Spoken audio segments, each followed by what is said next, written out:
Tuh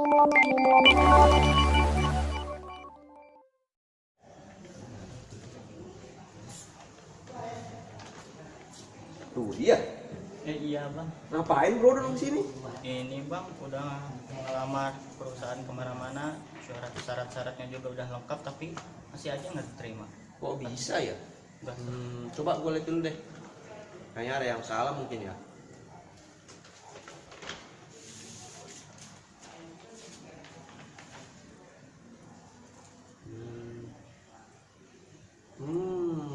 Gue paham kenapa lu nggak diterima-terima.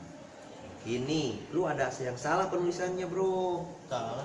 Iya, harusnya tulis jangan seperti ini tulisnya. Tulisan yang benar kayak gimana bang? Nah, kasih tahu ya. Kalau lu mau tahu cara penulisan surat lamaran yang benar, mending lu sekarang lihat channel YouTube SMK Pelita. Di sana nanti bakal ada salah satu guru yang bakal ngejelasin cara membuat surat lamaran yang benar. Gimana? Lu mau lihat nggak? Mau bang? Oke, nih gue tunjukin ya channelnya.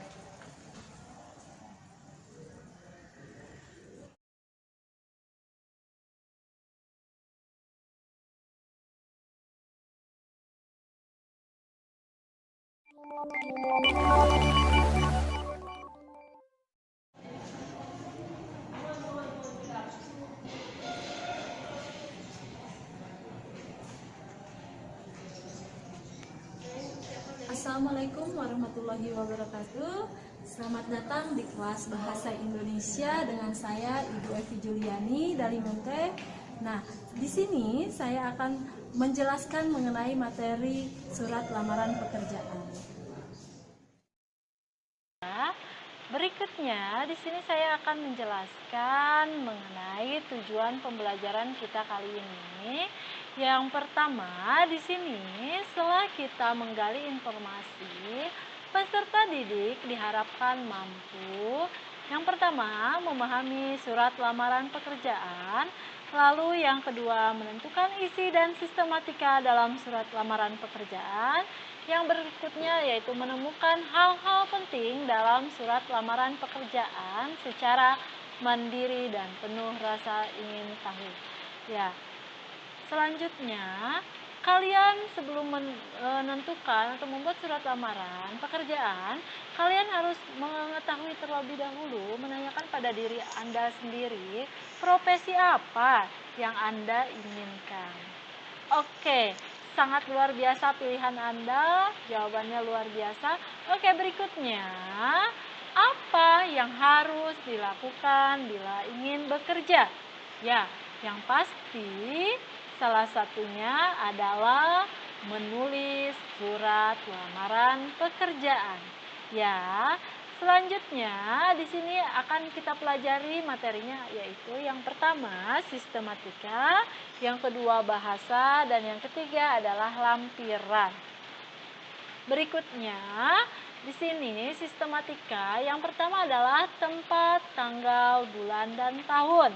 Yang kedua ada hal, yang ketiga lampiran, yang keempat ada alamat yang dituju, yang kelima ada salam pembuka, yang keenam ada paragraf pembuka, yang ketujuh ada paragraf isi, yang kedelapan ada paragraf penutup, yang kesembilan ada salam penutup, yang kesepuluh ada tanda tangan, dan yang ke-11 ada nama jelas. Berikutnya, sistematika ini kita akan bahas bersama. Yang pertama ada tanggal pembuatan surat.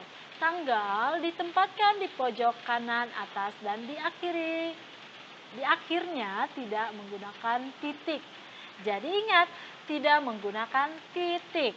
Contoh, Bogor, 23 Juli 2019. Berikutnya ada lampiran. Untuk lampiran tidak disingkat, jadi tidak disingkat kata lam. Berikutnya, angka dalam lampiran ditulis menggunakan huruf, bukan menggunakan angka. Selanjutnya, ada alamat surat. Nah, di alamat surat ini kita sering salah penggunaan kata kepada, padahal tidak harus menggunakan kata kepada, langsung saja menggunakan kata YTH. Lalu ada jabatan tidak menggunakan kata ibu atau bapak, lalu ada tulisan jalan tidak disingkat menjadi CLN atau yang lainnya. Berikutnya ada tidak menggunakan titik pada akhir barisnya. Selanjutnya ada salam pembuka. Salam pembuka contohnya ini di sini diakhiri dengan tanda koma, dengan hormat koma.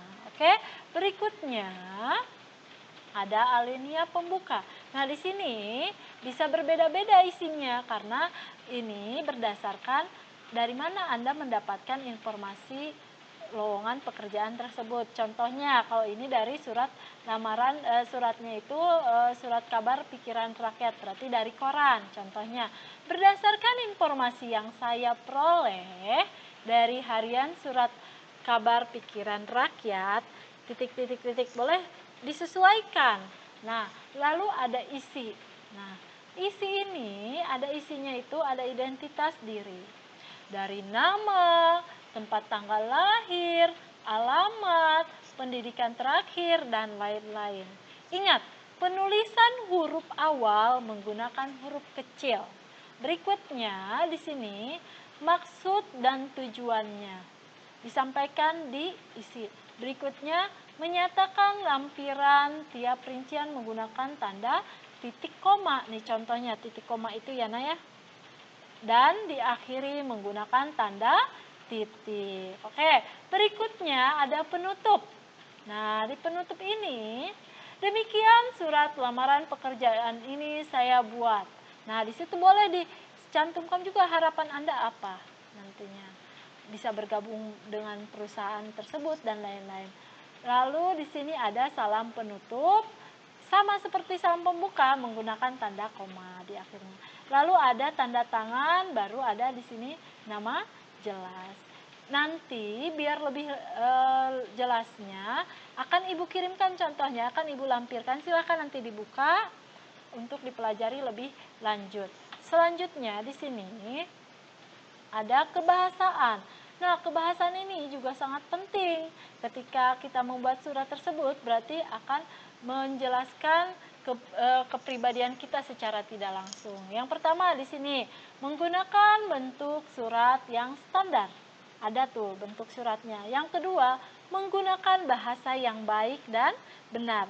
Yang ketiga, menggunakan kata-kata yang sopan.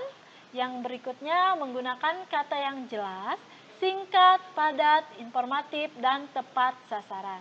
Yang berikutnya, tulisan bersih, mudah dibaca, dan sesuai kaidah ejaan. Jadi tulisannya tidak boleh ada tipek-tipeknya, diganti mendingan. Ya, lanjut melengkapi bagian-bagian surat, sistematika surat lamaran pekerjaan. Jadi pada zaman teknologi seperti ini biasanya lamaran pekerjaan sudah menggunakan ketikan, biasanya ditulis itu diketik di komputer. Sekarang sudah jarang sekali ditemukan dengan surat lamaran pekerjaan secara menulis, tapi tidak ada salahnya di sini kita menulis secara manual. Oke, berikutnya ada hal-hal yang penting dalam surat lamaran pekerjaan. Yang pertama ada tesis.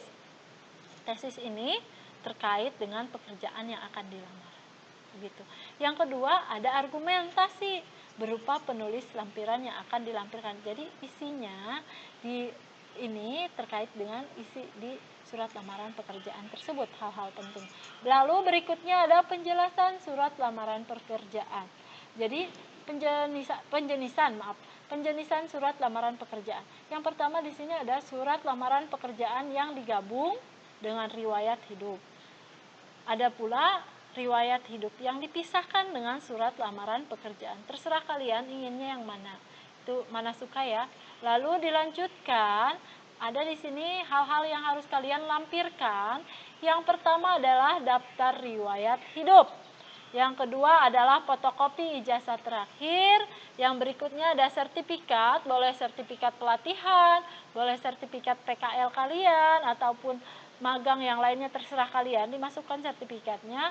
Lalu ada SKCK, yaitu surat keterangan catatan kepolisian, dan berikutnya ada pas foto.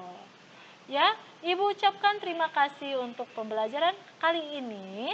Semoga materi ini memberikan manfaat yang sangat luar biasa untuk kalian, karena pada dasarnya setelah lulus dari SMK yang pasti tujuan kita akan bekerja. Oleh karena itu silakan kalian buat surat lamaran pekerjaan secara teliti dan sangat luar biasa dan bagus. Ibu ucapkan terima kasih. Assalamualaikum warahmatullahi wabarakatuh. Tuh, gimana? Paham langsung Pak. Oke, itu ya.